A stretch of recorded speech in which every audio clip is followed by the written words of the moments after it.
Wow. Well, it's important stuff. And, you know, our team out here, well, they've all become stars, superstars, actually.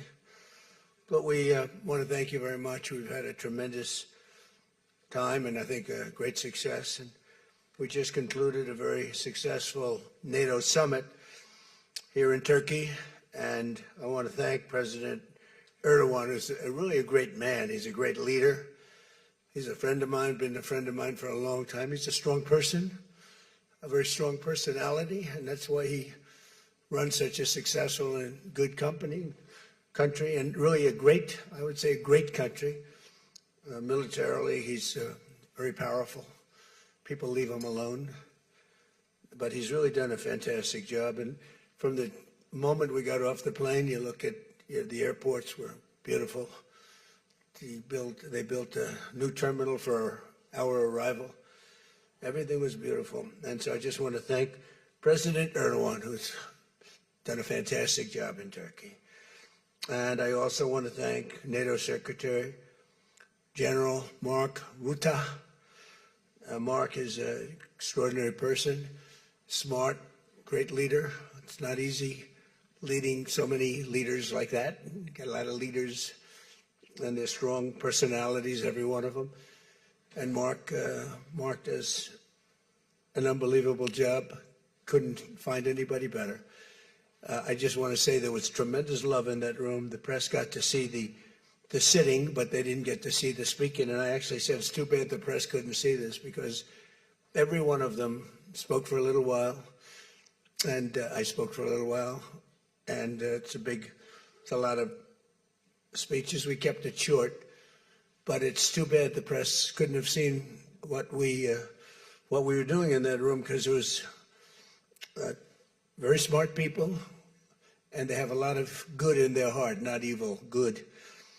And they're doing a great job for their country. The world is doing well. We have, as you know, the oil is down. We'll see whether or not we keep it down. We should keep it down. We're doing things that should have been done 47 years ago with Iran.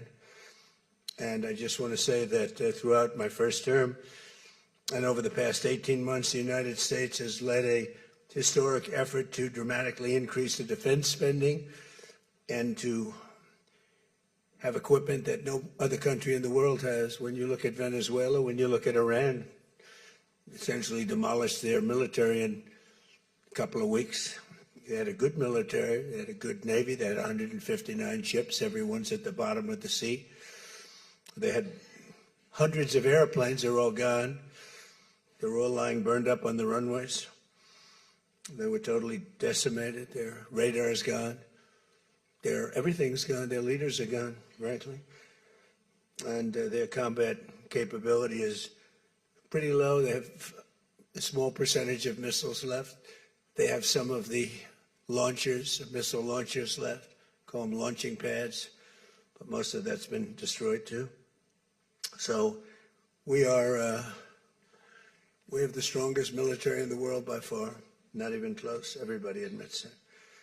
Last year's summit in the Netherlands was great also, and we achieved an unprecedented agreement to increase the annual defense spending, and it's the benchmark, raising it from 2% to 5% of GDP, which everybody said was impossible. And now they're all thanking me, and most of the countries have agreed to it. We have a couple of that didn't, but I have a feeling they're going to, and pretty quickly. In fact, today they were very positive. One of them in particular was, I didn't think, a good team player. Today was a great team player.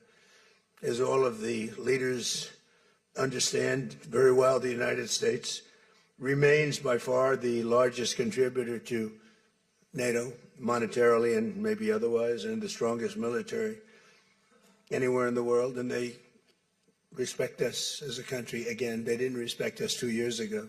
They laughed at us. NATO laughed at us. Everybody laughed at us. They don't laugh anymore. There's no more laughing.